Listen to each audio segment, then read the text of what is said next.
শুভ সকাল। তো আজকে শুরু করলাম ঘর দুয়ার পরিষ্কার করার মধ্যে দিয়ে আজকের দিনটি।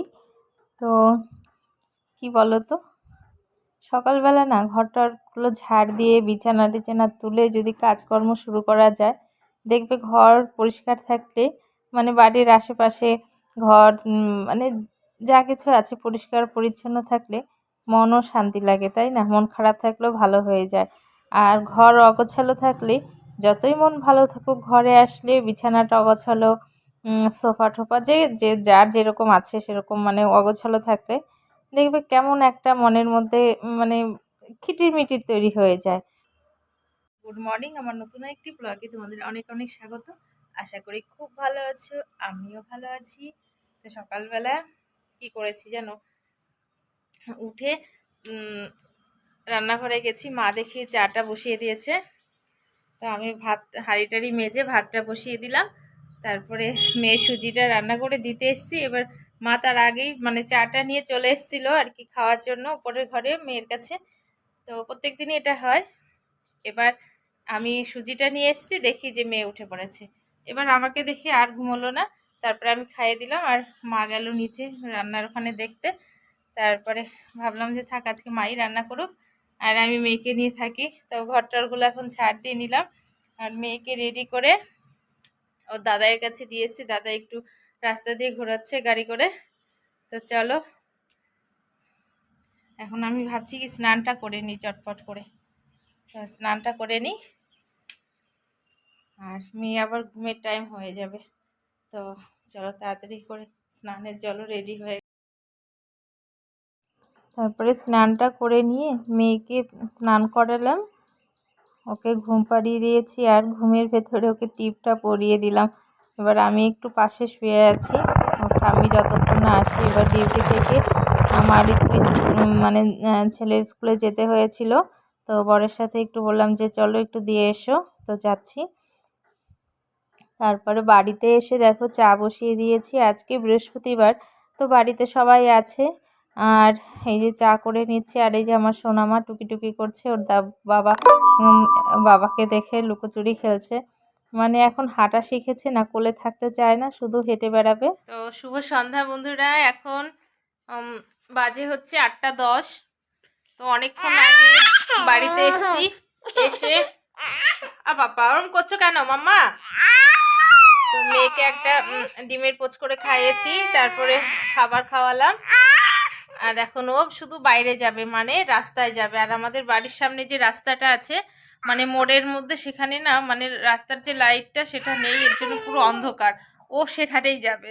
আর এই যে ঘুম থেকে উঠলো, মানে এখন মশারিটা নিয়ে ঘুম পাড়াতে হয়, তো মশারিটা খুলি নিয়ে দু কোনা খুলে তারপরে ওকে খাইয়ে দিলাম। আর আমার ঘর একদম অগোছালো। তো চলো, আর টিপ পরিনি, কেমন লাগছে? টিপটা যতবার পড়ছে ও দেখে মুখে দিয়ে দিচ্ছে, তার থেকে না পড়াই ভালো।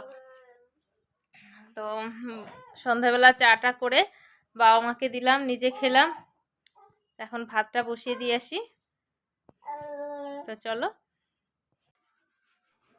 আমাদের রান্নাঘরটা যখন মানে বানানো হবে, মডিউলার কিচেন করা হবে, তখন একজনকে দেখানো হয়েছিল, প্রচুর টাকা চেয়েছে।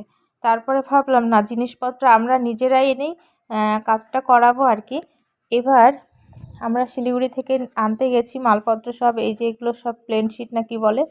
তো আমি বলেছিলাম যে কালারটা আনতে, মানে একটু ডার্ক কালার, সেটা কি বলো তো আনেনি। বর বললো না এটা একটু ইউনিক টাইপের, তো এটাই। যে আমি হাজারবার বলছি, ছেলেরা না যাই করুক, ওরা রান্নাঘর মানে ঘরের সম্বন্ধে ওরা একটু মানে কমই জানে, তাই না বলো? এবার দেখো একদম পুরো সাদা, দেখতে তো ভীষণ সুন্দর লাগে, কিন্তু এইগুলো পরিষ্কার করা কোনো কোনো সময় কারেন্ট থাকে না, তখন আমাকে ওই চিমনি মানে বন্ধ থাকে ওইভাবেই রান্না করতে হয়। এবার আমার জানালাটাও এরকমভাবে মানে খোলা যায় না। এই অবস্থায় এই যে উপরের দেখো সেলফগুলো একদম লালচে লালচে হয়ে যাচ্ছে, আর মানে তেল পড়ে জমে জমে ওরকম হয়ে যাচ্ছে। অনেকবার ঘষে ঘষে পরিষ্কার করি, মানে পরের দিনে আবার যা তাই হয়ে যায়। তো অনেকবার বলার পরে ওটা শোনেনি। তো এটা দেখতে ভালো লাগবে বলে এটা নিয়ে আনা হয়েছে আর কি। তো বললাম যে তখন কেনার সময় বলেছি এটা সাদা দেখবে না, আমি পরিষ্কার করে দেবো, বাবা করবে, তোমাদের করতেই হবে না। এখন দেখো ধারে কাছেও আসে না, কি বলবো, মানে বাইরের কাজকর্ম করে। তো সব কিছুতে না মানে নিজেদের যারা সেই জিনিসটাতে মানে কাজ করে থাকে আর কি, মানে আমরা রান্নাঘরে থাকি, আমরা বুঝতে পারি কতটা কি নোংরা পড়ে, ওরা তো আর বুঝতে পারবে না। এর জন্য মানে এটা আমার একটা ভুল ডিসিশন হয়েছে। আমি যদি জোর করে মানে নিজেই বলতাম যে না এটা এরকম হবে, কিন্তু এটা আবার কি বলতো, ডিজাইনটা আবার সাদা সাদার মধ্যে একটা দাগ দাগ আছে, ওই দাগের মধ্যে দিয়ে নোংরাটা জমে থাকে। আর একদম প্লেন শিটগুলো যদি প্লেন টাইপের হতো তাহলে একটা কিছু দিয়ে মুছে নিলেই পরিষ্কার হয়ে যেত। যাই হোক, আর কি করা যাবে। আর এই যে দেখো ওর বাবাকে দেখে কি খুশি, ওর বাবার কোলে চড়ে মানে বাবাকে দেখছে ফোনে কথা বলছে, ও ফোনে কথা বলতেই দেবে না, ও নিজে কথা বলবে, ফোনটা নিয়ে দেখো কি শুরু করেছে। আর ওর বাবাকে এত ভালোবাসে ভাবতে পারবে না। ওর বাবাকে যদি অনেকক্ষণ পরে ওর বাবা দোকান থেকে আসবে, ও যদি মানে আধো আধো ঘুমিয়েও থাকে, উঠে সুন্দর বাবার গলা জড়িয়ে ধরে থাকবে আর কি। আর এই যেমন সোনামা এদিকে দৌড়োদৌড়ি করছে। তো ভাতটা বসিয়ে দিয়েছি, এর মধ্যে ভাত হয়ে গেছে, আর একটা কাগজপত্র খোঁজাখুঁজি চলছে। একটা আমি জবের জন্য অ্যাপ্লাই করব, তো ফটো পাচ্ছি না। আর আমার সোনামা দেখো যেগুলো হচ্ছে রিজেক্টেড কাগজগুলো সেগুলো এখানে রেখেছি, ও এই ব্যাগটার মধ্যে ভরে নিচ্ছে, মানে খুব কাজে ব্যস্ত আর কি আমাদের সাথে। তো চলো আজকে এই পর্যন্তই, দেখা হবে নতুন একটি